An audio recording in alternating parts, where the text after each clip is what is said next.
Okay, this is lesson 6 from Vehicle Finance for my grade 12 Essential Math class.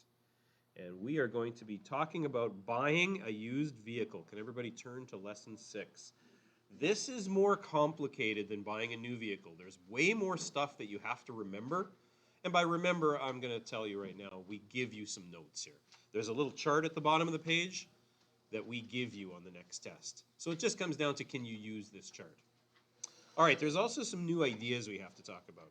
The first idea is a claim on the vehicle by another person to whom the owner owes money. And I always ask, what do you think that word is? And almost always the answer people come up with is debt. That's what you call it when you owe money.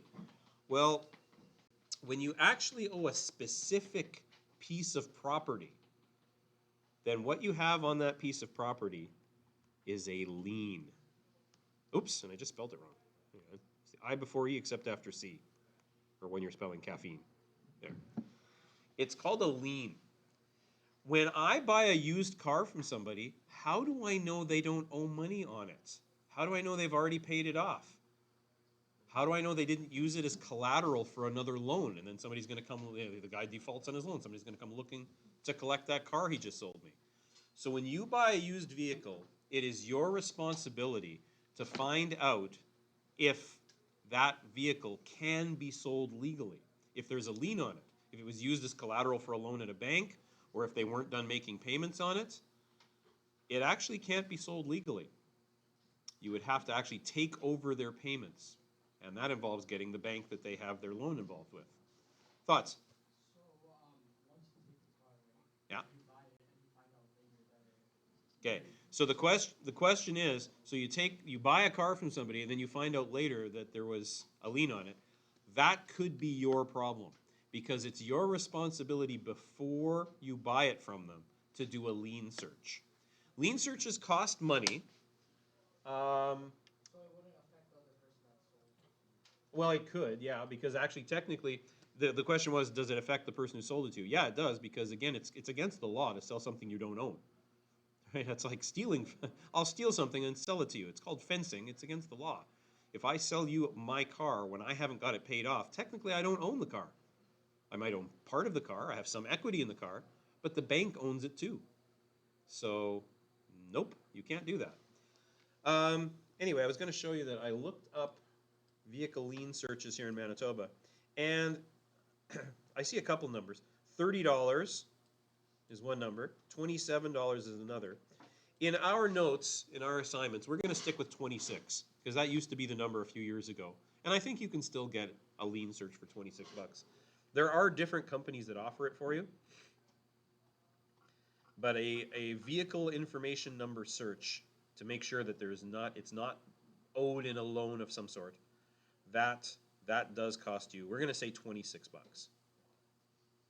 Okay, back to the notes. Blank, blank.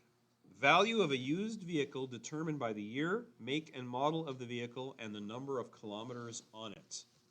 It's called the book value. Now, what book are we talking about? Well, there's a couple actually. One of them is called the Kelly Blue Book, and if you Google that, KBB Canada, you can look up the Kelly Blue Book value of any car you want. So let's see, where's my car's value? There we go. So tell us about your vehicle. Oh, let's see, I have my oops, come on you. I have my Toyota. I have my Toyota RAV4, and it's a 2018. And mine's the XLE. Where is that? All-wheel drive XLE. That's mine. That's it. So what's the trade-in value on that? Now it's going to ask me how many kilometers are on it, and I honestly don't know.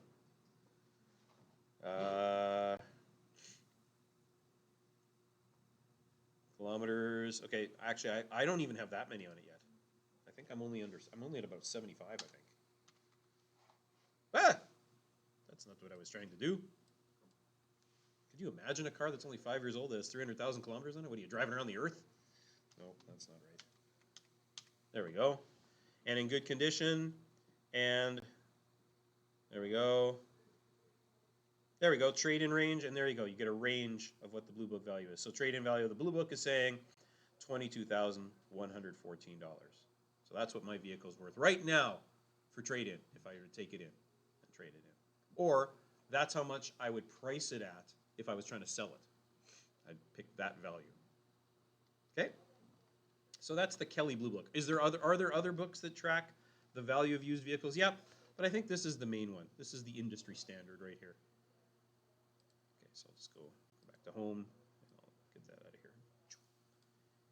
All right. There we go.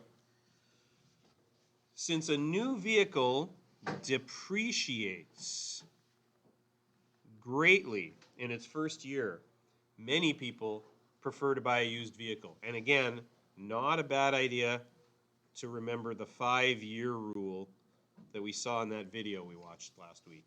And that's certainly the rule that I use. You can buy a used vehicle from a dealership. That means a licensed used car lot. Or you can buy used vehicles privately. Right? I could just put an ad saying, I want to sell my car, and I could sell it to you privately. Excuse me. Now, what are the pros and cons? Buying from a dealership is going to cost you more money. But qualified mechanics have looked the vehicle over.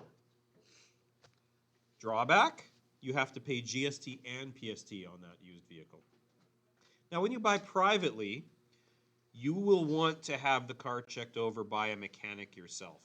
And if the person selling you your vehicle, selling the vehicle, when you show up to say, hey, I want to take a look at your vehicle, do you mind if we take it down and have my mechanic look at it? And he says no, keep on walking. They're trying to sell you something that's got problems. Do not trust that. But I really want that car. Walk away. Not worth the hassle. Walk away. Now, when you buy privately, you don't have to pay GST. You only pay PST. And you pay that. You don't pay that to the guy that you're buying it from, right? I don't have the authority to collect tax dollars for the government, and neither do you. So how do you pay the tax? When you register the vehicle with AutoPack, or remember what the name of the corporation is? Manitoba Public Insurance, MPI. When you actually go to get your license plates and register it, that's when you pay that tax. We should be paying attention and doing our notes and not playing on our phones there, guys. All right, next. If you are buying something for less than $1,000, you're buying a really old vehicle or something like a bit of a junker, maybe you're even buying something that you know doesn't work, you just want it for parts. Maybe you're one of those people that can fix cars yourself, or you get somebody to fix it for you, and you just want to buy something for the parts of it.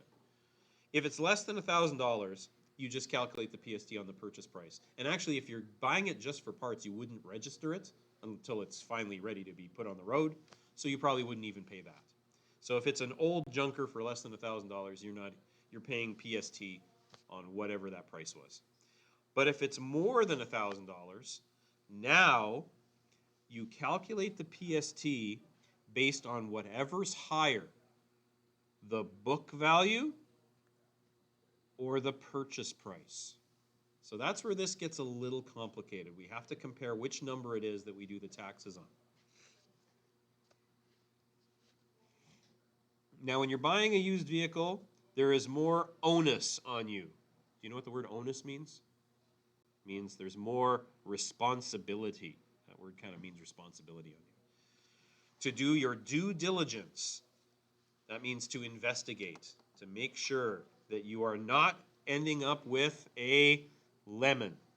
Of course, we don't mean that literally. It's like, oh, I went to buy a car and I got an actual lemon.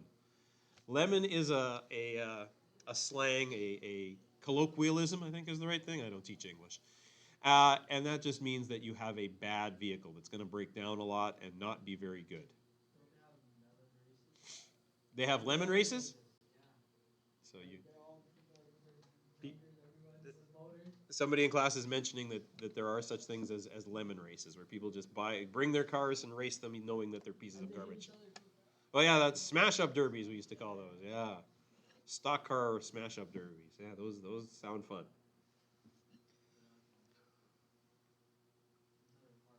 All right, here's your responsibilities when you buy a used vehicle. You have to make sure there's no liens against the vehicle. You have to do a lien search.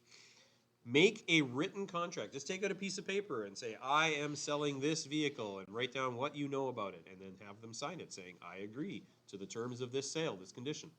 It's interesting. Most people think, oh, you have to have a lawyer involved to make a contract. No, you don't.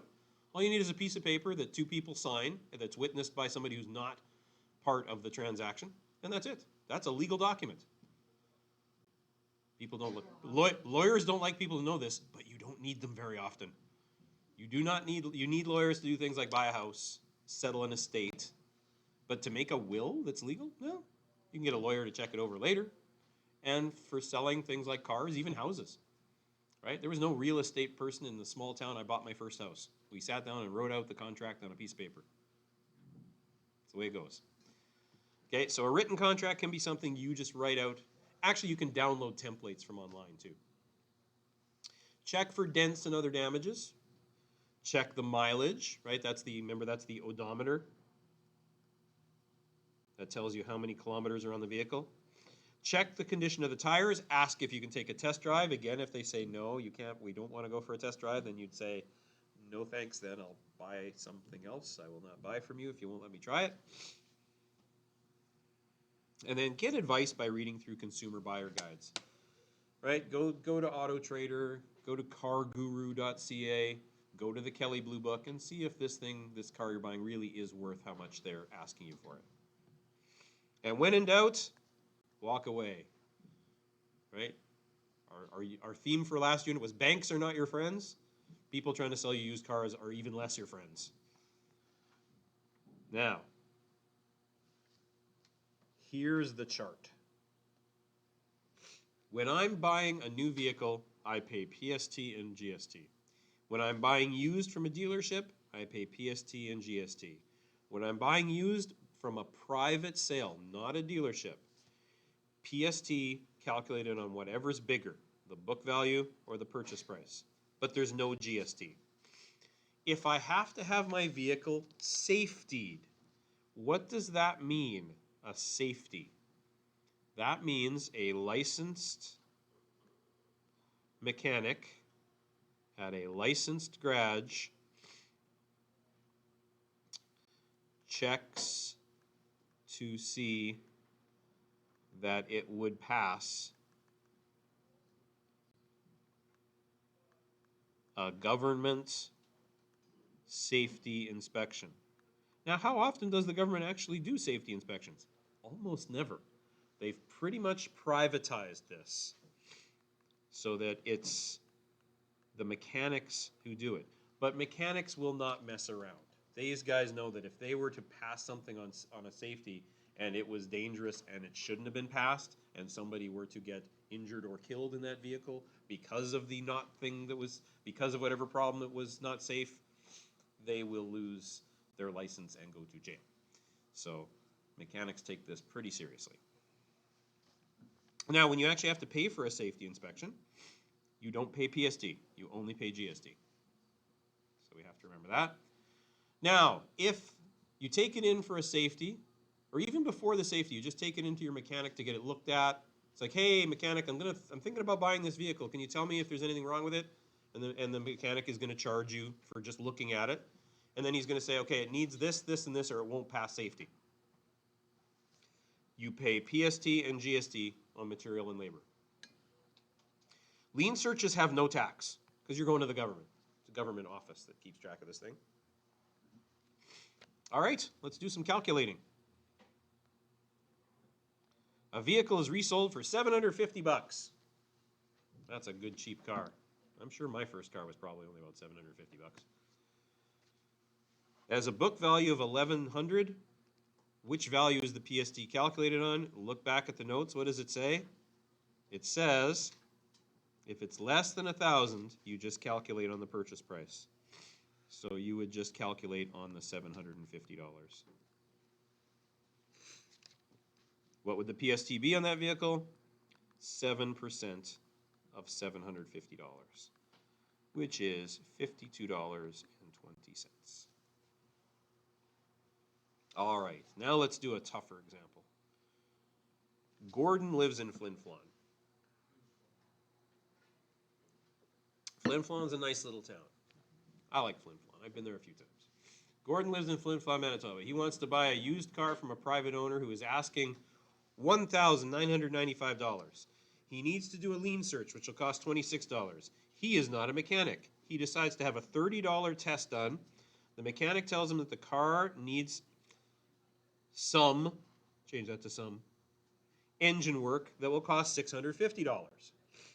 When he gets the car licensed, he pays PST on the book value of the car, which is $2,500, right? This is more than that, so he pays taxes on this. You need to be paying attention. This gets confusing. He will also have to take the car for a safety inspection, which adds another $40 plus GST. What's this car going to cost? If people watching this video at home want to try it themselves, I'll pause, and you can pause the video and give it a try. Okay, let's go through it.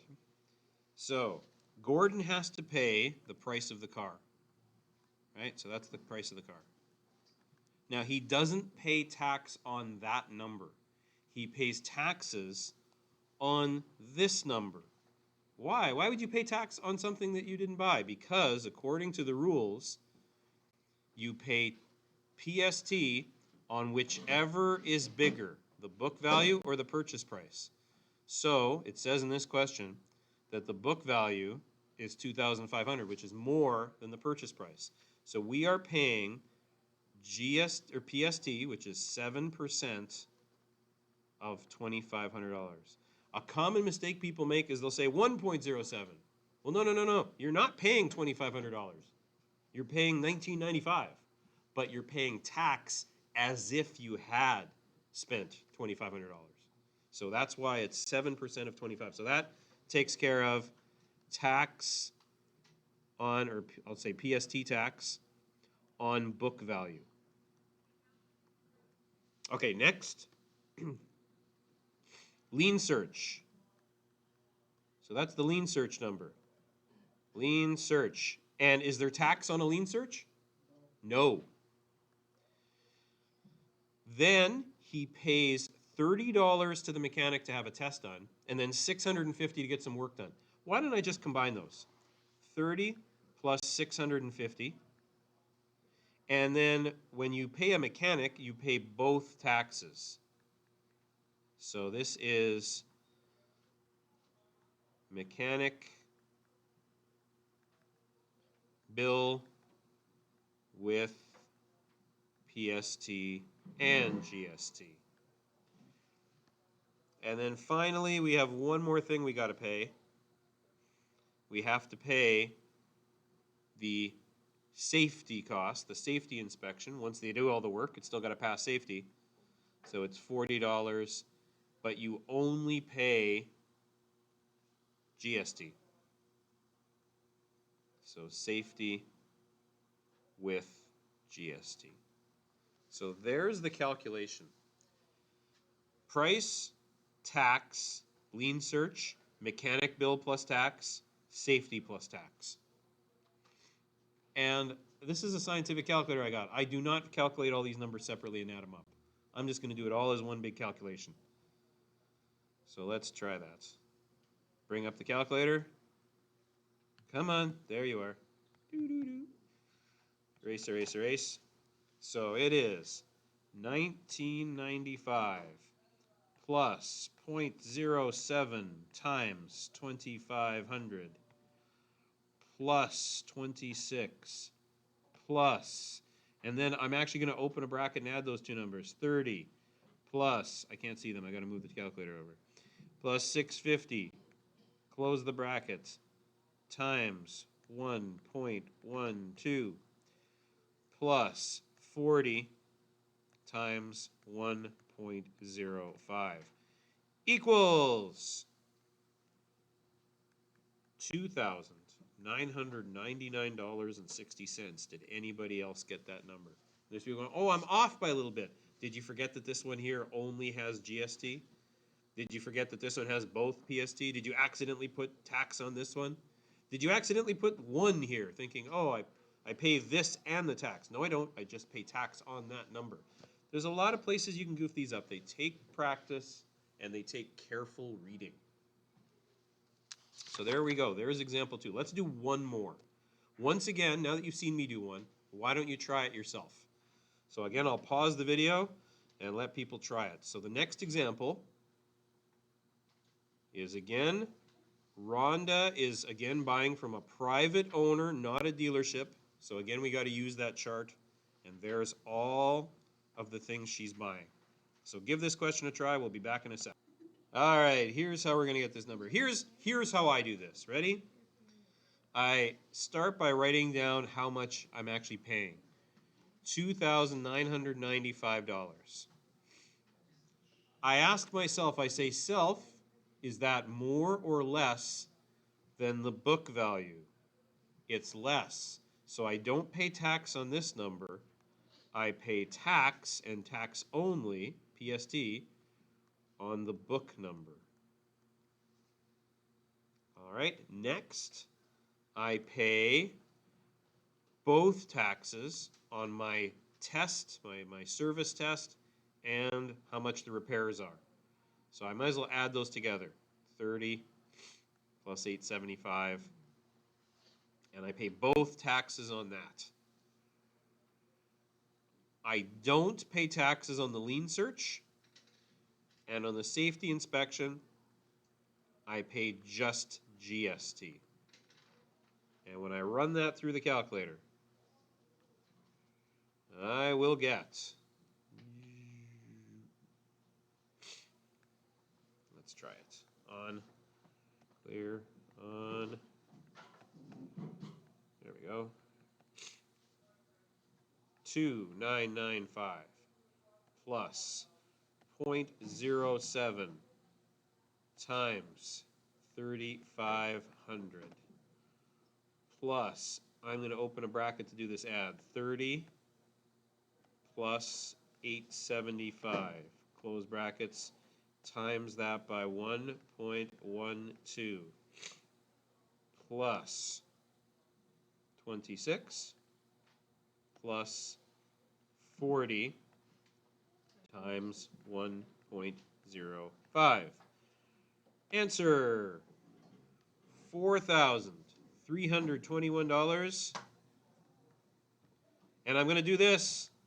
Uh-oh, I lost half a mark. Why did I lose half a mark? This has happened to some of you on 2 tests in a row. What'd I forget? Yes, money, 60 cents. I know the calculator spit out a 0.6, but it has to be rounded to 2 places. It's money. And there we go. That's about as hard as these get. If you can do a problem like that, the one we give you on the test next week will not stump you. So you can now try the homework ones. It's worksheet 3D, which is right here in the workbook. I have a key for it on the blog already, so you can check your work as you go.